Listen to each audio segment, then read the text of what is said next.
여러분 안녕하세요. 함께 읽고 걷는 책곳의 박물관 선생님인 김준우 선생님입니다. 여러분 반갑습니다.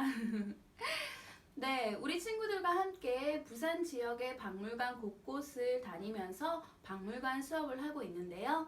오늘은 박물관 밖으로 나온 한국사 수업의 사전학습 시간입니다. 우리가 갔었던 동삼동 패총 전시관, 그리고 복천박물관, 그리고 부산박물관을 되짚어 보면서 선사시대부터 고려시대까지의 공부를 한번 해보도록 하겠습니다. 앞으로 남은 박물관 수업을 위해서 여러분 화이팅 해주실 거죠? 여러분 우리가 처음 만났을 때 기억나나요? 바로 동참동 패총 전시관이었는데요. 영도의 바닷가 바로 옆에 있었던 전시관이었습니다. 자, 패총! 이제는 바로 나오죠? 패는 무슨 패? 네, 조개패, 총은 무덤총 해서 패총은 바로 조개 무덤이었습니다. 신석기 시대 사람들이 먹다 버린 조개 껍데기가 무덤처럼 쌓여서 패총이라고 했는데요. 그 패총에는 당시 신석기 시대 사람들이 살았던 집 자리, 그리고 무덤 자리, 그리고 조개 껍질뿐만이 아니라 그들이 사냥했던 동물들의 뼈조각이나 농사를 지었던 곡식, 그리고 사용했던 도구까지도 모두 출토가 되었습니다. 그래서 우리 동삼동 패총 전시관에서는요, 신석기인들의 생활 모습을 직접 눈으로 보고 또 만져볼 수도 있었어요. 자, 그럼 본격적으로 우리 신석기 시대에 대해 공부해 보려고 하는데요. 선생님, 원래 우리 역사의 시작은 구석기 시대가 아닌가요? 라고 하는 친구들도 있네요. 네, 맞습니다. 원래는 구석기부터 시작이 맞는데요. 사실 구석기 시대에 대한 내용은 바로 이 영상 전에 찍었던 인류의 탄생과 선사시대라는 영상에서 더 자세하게 나와 있어요. 궁금한 친구들은 그 영상을 먼저 보고 다시 돌아와도 좋습니다. 네, 그럼 이제 진짜 본격적으로 신석기 시대 공부를 해볼게요. 자, 우리 구석기 시대, 빙하기 말기였죠? 무서운 동물들, 커다란 동물들이 살았던, 그래서 끊임없이 이동 생활을 해야 했던 구석기가 끝나고 새로운 시대, 신석기 시대가 찾아오게 됩니다. 구석기에 비해서 신석기는 굉장히 큰 변화가 있었는데요. 얼마나 많은 변화가 있었으면 신석기 혁명이라고까지 했겠어요. 네, 그리고 다행스럽게도 그 변화는 인류가 살아가기에 훨씬 유리한 방식이었다고 합니다. 자, 그럼 신석기 혁명 첫 번째 변화부터 살펴볼까요? 바로 첫 번째 변화는 자연 환경의 변화입니다. 기나긴 빙하기가 끝나고 지구의 온도가 따뜻해지고 사계절도 생겼다고 합니다. 빙하가 녹으니까 큰 강과 바다도 생기고요. 그리고 이제 식물들도 자라나기 시작합니다. 매머드 같이 덩치가 큰 동물들은 따뜻한 날씨에 적응하지 못하고 모두 멸종하고 맙니다. 대신에 토끼나 사슴 같은 풀을 먹고 사는 작은 동물들이 생겨나기 시작합니다. 두 번째 변화는 바로 살아가는 방식의 변화입니다. 자연에서 주는 것 그대로 얻는 생활로부터 자연을 좀 더 적극적으로 활용하는 그런 시대가 된 건데요. 그 중심에 있었던 것은 바로 농사의 시작입니다. 조금 어려운 말로 농경생활이라고도 하는데요. 이 농경생활이야말로 신석기 혁명이라고 부르는 이유이기도 합니다. 사냥과 물고기 잡이뿐만이 아니라 농사를 짓고 또 동물을 키우면서 신석기인들은 조금 더 풍족한 생활을 하게 됩니다. 물론 아직까지는 그 풍족한 먹거리들을 모두 똑같이 나눠 먹는 평등 생활을 했다고 합니다. 여러분 여기서 주의할 점이 한 가지 있는데요. 여기서 말하는 농사는 여러분이 흔히 생각하는 벼농사는 아직 아니었어요. 왜냐하면 벼농사는 굉장히 힘든 기술이 필요하기 때문에 이 다음 시대인 청동기 시대가 돼서야 등장을 하게 됩니다. 그럼 이때는 어떤 농사였냐고요? 조나 기장 같은 좀 자그마한 곡식, 그리고 밭농사 중심이었다고 합니다. 다음은 세 번째 변화인데요. 이 변화는 농사와도 굉장히 깊은 연관이 있습니다. 먹을 것을 찾아서 끊임없이 이동 생활을 해야 했던 구석기 때와는 달리 이제 농사를 짓게 되었죠. 그렇다면 여러분, 농사를 다 지어놨는데 그걸 두고 다시 이사를 가고 이동을 할까요? 그렇지 않겠죠. 바로 정착 생활이 시작이 됩니다. 이제 한 곳에 착 머물러 사니까 집도 좀 멋들어지게 지어야 될 것 같은데요. 신석기 시대 집, 어떤 집이었죠? 네, 이렇게 세모나게 생겼던 거? 네, 맞습니다. 바로 움집입니다. 자, 그렇다면 이 움집은 어디에다 짓는 게 유리할까요? 네, 아무래도 농사를 지을 물도 구하고 또 물고기나 조개 같은 것도 잡기 쉬운 큰 강가나 바닷가 주변에 집을 지었을 거예요. 그러고 보니 우리가 갔었던 동삼동 폐총도 바닷가 근처에서 발견됐었죠? 네, 이제 마지막 네 번째 변화입니다. 정착 생활을 하게 되니 살림살이도 늘어났을 거예요. 사실 구석기 시대야 뭐 늘 이동을 했으니까 이 손에 딱 주먹도끼 하나만 들면 되거든요. 그런데 이제 집도 생기고 정착 생활도 하니까 필요에 따라서 다양한 도구들을 만들었었다고 해요. 예를 들어서 요리를 할 때 쓰는 도구, 그리고 농사 짓는 도구, 물고기 잡는 도구, 또 사냥하는 도구, 이렇게 굉장히 다양해졌어요. 여러분, 이렇게 다양한 도구를 만드는데 예전처럼 툭 떼서 만들 수 있을까요? 네, 힘들겠죠. 그래서 신석기인들은 이제 돌을 어떻게 했다고요? 네, 갈기 시작하죠. 바로 간석기, 간석기를 사용하게 됩니다. 자, 그리고 또 농사를 지었는데요. 곡식들이 생산이 되면은 담을 그릇도 필요하겠죠. 여러분, 신석기 시대 대표적인 그릇 기억나죠? 흙으로 만든 그릇, 토기. 네, 그런데 그 토기에다가 뭐를 새겼다고요? 빗살무늬를 새겼죠? 그래서 대표적으로 빗살무늬 토기가 있었습니다. 여러분들은 아마 빗살무늬 토기에 빗살을 왜 넣었는지, 그리고 이 모양의 끝이 왜 뾰족하게 생겼는지 다들 기억할 거라고 선생님은 믿습니다. 네, 그리고 신석기인들은 자연환경의 영향을 굉장히 많이 받았는데요. 태양이라던가 무서운 동물들, 맹수들을 두려워하면서도 또 숭배를 했어요. 그래서 사람 얼굴 모양으로 한 조개 가면이라던가 동물 모양 토우를 만들어서 기도도 올리고 제사도 지내고 했던 것 같아요. 그러고 보니까 여러분, 우리 동삼동 폐총 전시관의 마크가 조개 가면 마크였죠? 물론 선생님과 수업한 친구들은 이 조개 가면을 얼굴에 딱 썼을 거라고 생각하는 친구들은 없을 거예요. 여기 동삼동에 살았던 신석기인들은 굉장히 용감했나 봐요. 배를 만들어서 먼 바다까지 나가서 고래를 잡기도 하고 심지어는 일본까지 건너가서 교류를 했다고 합니다. 당시 일본에도 아직 나라는 없고요. 그곳에 사는 사람들을 조몬인이라고 불렀는데요. 그렇기 때문에 그들의 토기인 조몬토기가 우리 동삼동 폐총에서 발견되기도 했어요. 그리고 여러분, 혹시 까만 색깔 광물 기억나나요? 바로 흑요석인데요. 이 흑요석도 일본에서 건너온 거라고 합니다. 자, 그럼 일본에서도 우리 동삼동에 있는 것과 똑같은 유물이 발견이 됐을까요? 네, 맞습니다. 우리 동삼동인들이 아마도 전해줬을 것 같은 빗살무늬 톡이라던가 그리고 조개팔찌 같은 것이 일본에서도 발견돼서 우리처럼 일본에 있는 박물관에 전시가 되어 있다고 합니다. 지금으로부터 거의 6,000년이나 더 된 옛날에도 일본과 교류했다고 하니까 너무 신기하지 않나요, 여러분? 네, 기나긴 석기 시대가 끝나고 인류는 이제 다시 새로운 시대를 맞이하게 됩니다. 인류는 땅속에서 구리, 아연, 주석 같은 광물들을 발견하게 되는데요. 이 광물들은 따로 두면 별로 쓸모가 없지만 이것을 녹여서 섞어보면은 새로운 물질, 바로 청동기가 만들어지게 됩니다. 드디어 새로운 시대에 청동기가 등장하게 되네요.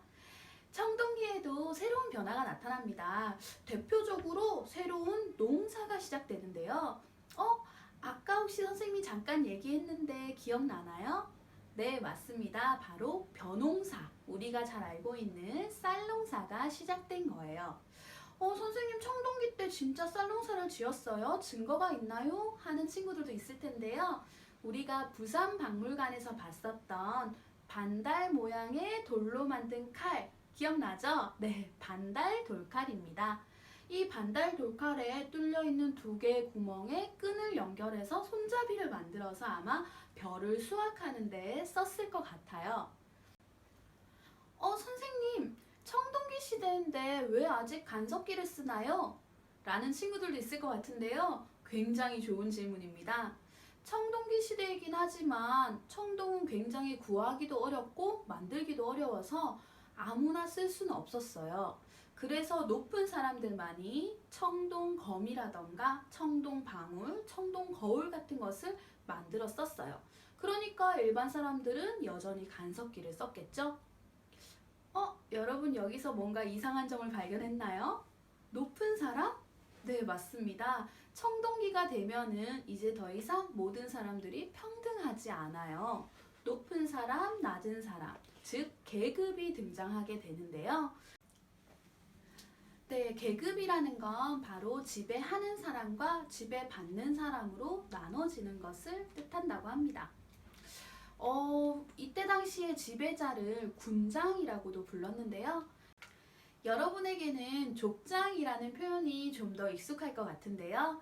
이 시대에는 바로 이런 군장들이 다스리는 국가도 등장하게 됩니다. 그래서 군장국가라고 불러요. 여러분, 우리 역사상 최초의 국가가 어떤 나라인지 아세요?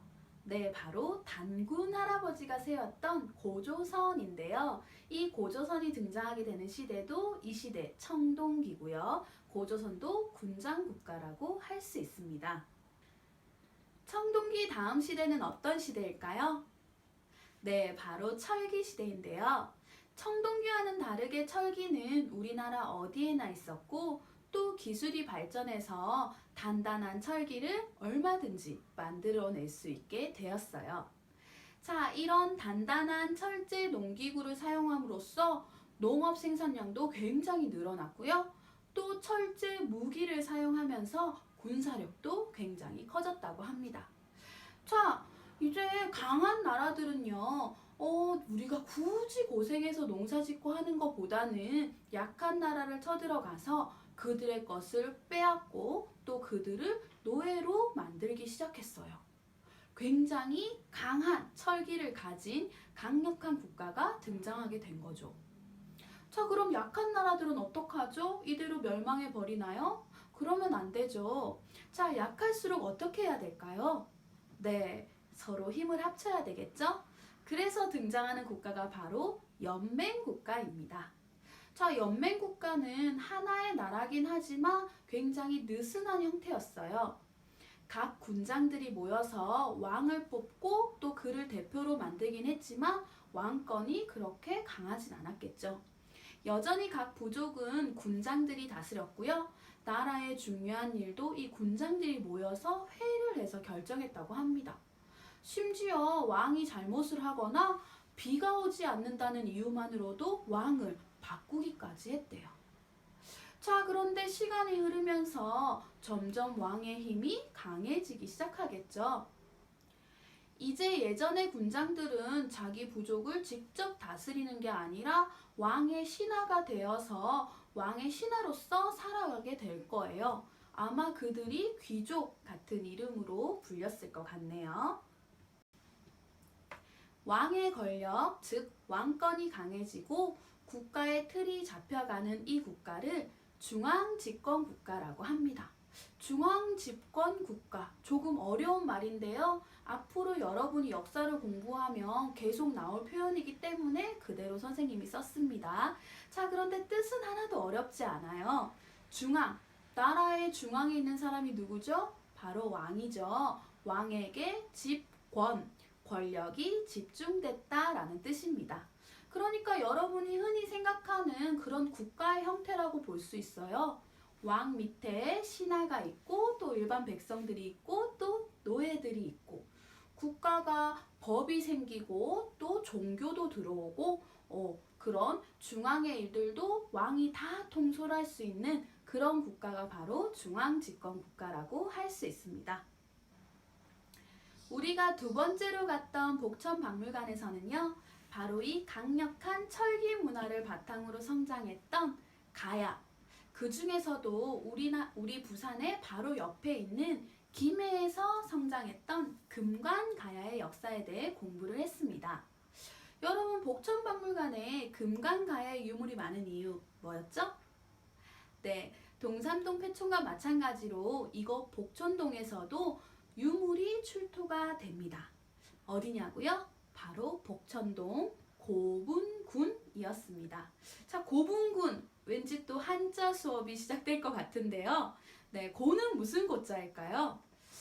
이게 옛날 유물이니까 네, 맞습니다. 옛 고자이고요. 분은요.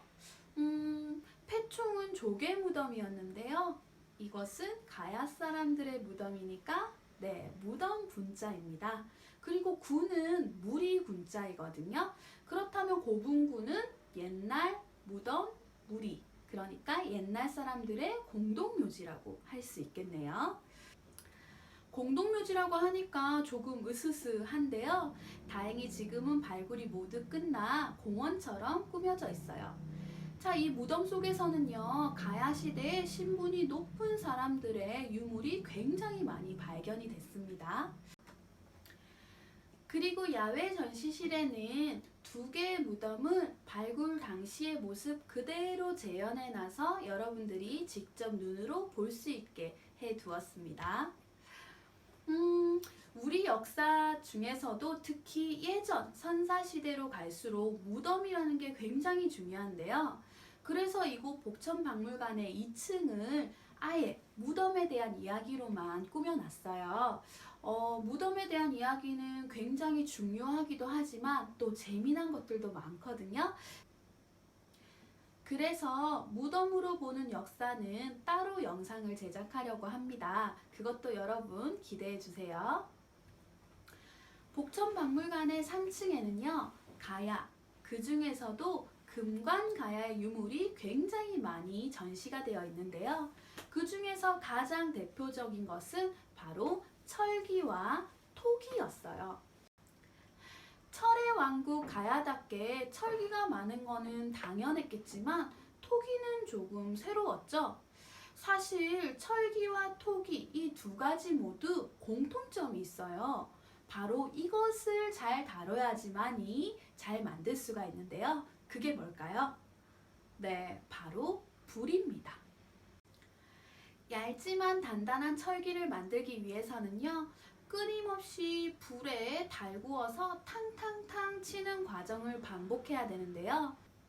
이렇게 일정한 온도를 유지하면서 불을 다루는 기술은 가야가 정말 최고였다고 해요. 자, 이것은 토기도 마찬가지인데요. 여러분 토기를 어떻게 만드는지 기억나나요? 토기는 일단 흙으로 원하는 모양을 만들어야 되겠죠. 그리고 나서 햇볕에 잘 말린 다음에 불에 한번 구워야 하는데요. 신석기 시대 때는 그냥 고기 굽듯이 불에다가 이렇게 구웠어요. 그러다 보니까 잘 깨졌고 그래서 빗살 무늬를 넣기 시작했잖아요. 자, 그런데 가야 시대에 오면요.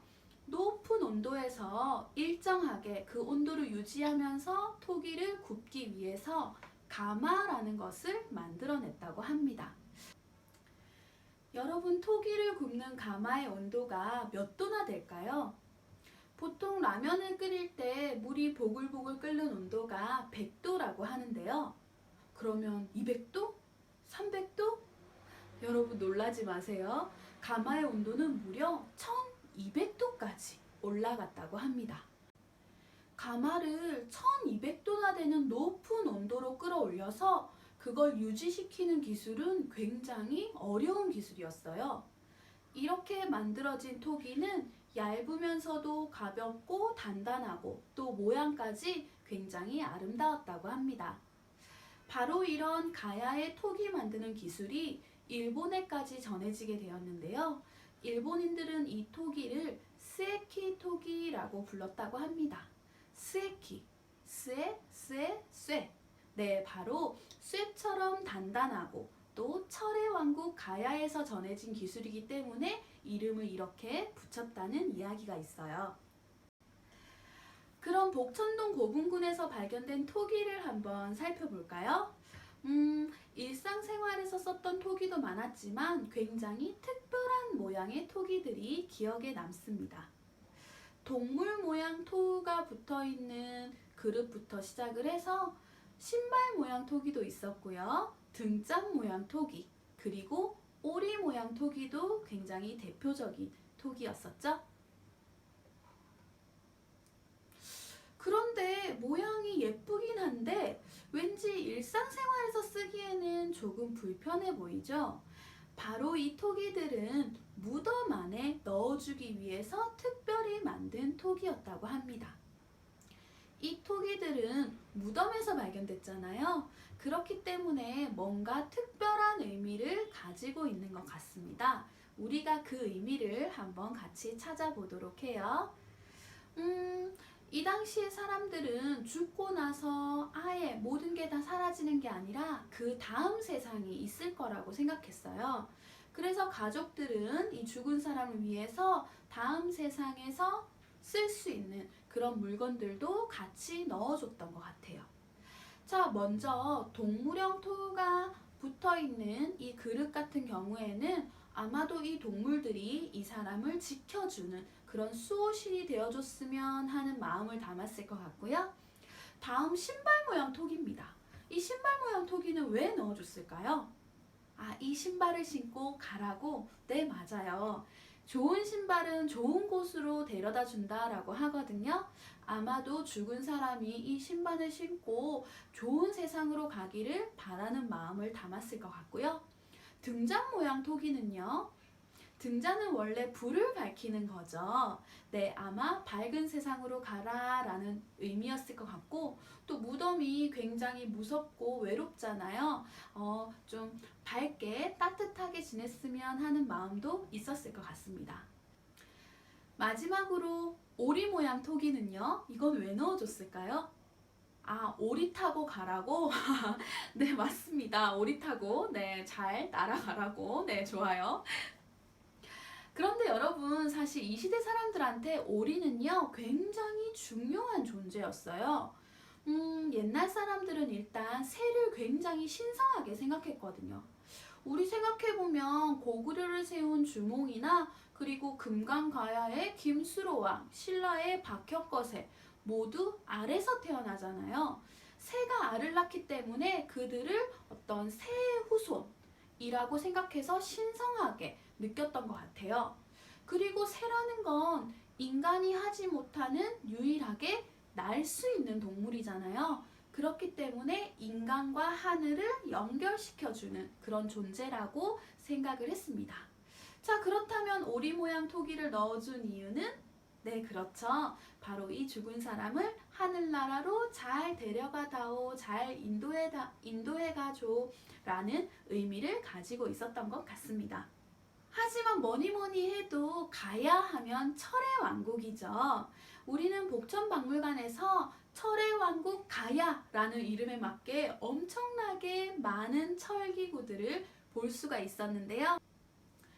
가야가 자리 잡은 곳은 예전에 변안이라는 곳이 있었던 곳인데요. 변안은 그때부터 철이 굉장히 많이 생산되었다고 합니다. 게다가 금강가야 같은 경우는 낙동강 하류에 있었기 때문에 강을 지나 바다 건너 일본이나 중국까지 철을 수출할 수도 있었어요. 철기가 굉장히 많이 나는 데다가 또 철을 다루는 기술도 뛰어나고 또 철을 수출할 수 있는 바닷길도 열려 있었으니 금강가야가 당연히 잘 나갈 수밖에 없었던 것 같습니다. 자, 그럼 어떤 철기를 수출했을까요? 칼이나 투구 등 완성된 제품을 수출하기도 했겠지만은 일단은 철을 만들 수 있는 재료 그 자체를 수출했다고 합니다. 바로 이런 모양인데요. 철을 잘 재련해서 쇳 덩어리로 만들었다고 해요. 이것을 뭐라고 불렀을까요? 네, 바로 덩이새입니다. 이 덩이새는요, 크기가 굉장히 다양한데요. 큰 걸로는 뭐 이렇게 칼이나 판갑옷을 만들었을 것 같고, 작은 걸로는 화살촉 같은 걸 만들었겠죠. 이렇게 크기는 다양한데 모양은 하나같이 다 네, 뼈다귀 모양을 닮았어요. 왜 덩이새를 이렇게 뼈다귀 모양으로 만들었을까요? 오, 우리 수업을 잘 들었던 친구들은 기억을 하고 있네요. 보통 덩이새를 다른 나라에 수출을 하는데 덩이새 1개, 2개, 3개 이렇게 일일이 셀 수가 없잖아요. 그래서 10개씩, 20개씩 묶어서 수출을 했다고 합니다. 자, 그런데 만약에 덩이새의 모양이 그냥 네모난 모양이면 끈으로 묶었을 때 잘 빠질 수밖에 없겠죠. 이렇게 뼈다귀 모양으로 생기면 끈이 빠지지 않고 개수를 잘 셀 수 있었을 것 같아요. 아참, 무덤 속에 이 덩이새를 넣어줬던 것도 여러분 기억하죠? 우리는 이 덩이새의 크기나 개수를 보면서 이 무덤의 주인은 신분이 높았을 것 같다, 어떤 직업이었을 것 같다 라는 것도 예상을 한번 해봤었습니다. 그리고 복천박물관을 상징하는 유물이 하나 더 있었죠. 복천박물관의 상징하는 마크이기도 한데요. 얼마 전에 국보로 지정되기도 했어요. 그것은 바로 바로 칠두령입니다. 가지방울이라고 불리기도 하는데요. 가지가 7개가 달린 그런 방울이기 때문에 칠두령이라고 해요. 자, 칠두령은요, 아마도 하늘에 제사를 지낼 때 이렇게 딸랑딸랑 하면서 하늘에 제사를 지낼 때 사용했을 것 같은데요. 그렇다면 이 칠두령이 나왔던 무덤 속의 주인공, 그 주인공의 직업은 뭐였을까요? 네, 아마도 하늘에 제사를 지내는 제사장이었을 것으로 우리가 추측을 할 수가 있습니다. 복천박물관 다음으로는 부산박물관을 방문을 했는데요. 부산박물관은 부산을 상징하는 박물관이니만큼 선사시대부터 모든 시대가 쭉 시대에 맞게 유물들이 전시가 되어 있어서 우리는 이제까지 공부했던 것을 모두 복습할 수 있었어요. 그리고 부산박물관에서는 특별히 통일신라 시대와 고려시대까지 공부를 했습니다. 통일신라 시대와 고려시대를 상징하는 종교가 있었죠. 뭐였나요? 네, 바로 불교였습니다. 이때는 국가의 종교가 불교였기 때문에 불상이라던가 탑이라던가 절 이런 것들이 굉장히 많이 만들어졌어요. 우리 부산에도 통일신라 시대에 만들어진 절이 있었는데요. 그 절이 지금도 부산을 대표하는 절입니다. 바로 저기 금정구에 있는 범어사라는 절이니까 이 절의 역사가 굉장히 오래됐죠. 자, 이렇게 불교가 발전하는 것은 장례 문화, 즉 사람이 죽었을 때 무덤을 만드는 방식에도 변화를 가져오게 됩니다. 불교에서는 사람이 죽었을 때 땅에 묻는 것보다는 화장을 하는 방식, 즉 불에 태우는 방식이 훨씬 더 일반적인데요. 그래서 통일신라 시대부터 이 화장이 유행을 하기 시작합니다. 그러다 보니까 화장하고 남은 뼈 가루들을 담아두는 뼈 항아리들이 많이 출토되어서 우리가 직접 볼 수가 있었습니다. 불교 문화는 고려시대에 오면서 더욱더 발전하게 되는데요. 부산에도 고려시대 때 지어진 엄청나게 큰 절이 있었어요. 바로 만덕사라는 절인데요. 안타깝게도 지금은 만덕사는 남아있지 않아서 그 터만 남았다고 해서 만덕사지라고 부릅니다. 자, 그래도 우리가 상상해 볼 수 있는 게요. 이 만덕사지에서 출토된 유물들이 굉장히 많은데 여러분 혹시 부산박물관에서 봤었던 엄청나게 큰 망새라는 기와 기억나나요? 네, 치미라고 부르기도 했는데요. 기와집의 제일 꼭대기에 올려놓는 기와였어요. 그 사이즈로 봤을 때 만덕사라는 절이 얼마나 컸을지 우리가 한번 상상해 볼 수 있었습니다. 자, 고려시대를 대표하는 유물이 또 한 가지 있었는데요. 바로 고려 청자입니다. 청자. 네, 푸른 도자기라는 뜻인데요. 사실 이 청자를 만드는 기술은 중국에서 수입해서 들어온 거였어요. 자, 그런데 우리 고려 사람들은 청자, 푸른 도자기 있는 그대로 아름답긴 하지만 여기에 더 예쁜 무늬를 새기고 싶었어요. 그래서 이 청자 기술에다가 그 전부터 우리나라에 있었던 상감기법이라는 것을 적용하기 시작했어요. 네, 상감기법은 그릇에 예쁜 무늬를 그리는 게 아니라 새겨 넣어서 이 새긴 곳에다가 다른 색깔의 흙을 채워 넣었다고 합니다. 그리고 유약을 발라서 구워내면 아름다운 무늬의 색상도 더욱더 예쁜 청자가 만들어졌는데요. 이렇게 만든 청자를 특별히 상감청자라고 불렀습니다. 이 상감청자는 우리나라 고려만의 유일한 기술이었고요. 오히려 이 상감청자를 중국인들이 너무 좋아해서 수입을 다시 해가기도 했다고 합니다. 자, 이렇게 불교와 청자의 나라 고려까지 공부를 해봤는데요. 이제 다음 나라는 어떤 나라일까요? 어쩌면 여러분에게 가장 익숙한 나라, 바로 조선시대인데요. 우리가 살고 있는 이곳 부산은 일본과 지리적으로 가까웠기 때문에 조선과 일본의 교류의 중심지였다고 합니다. 물론 안타깝게도 임진왜란의 시작점이기도 했고요.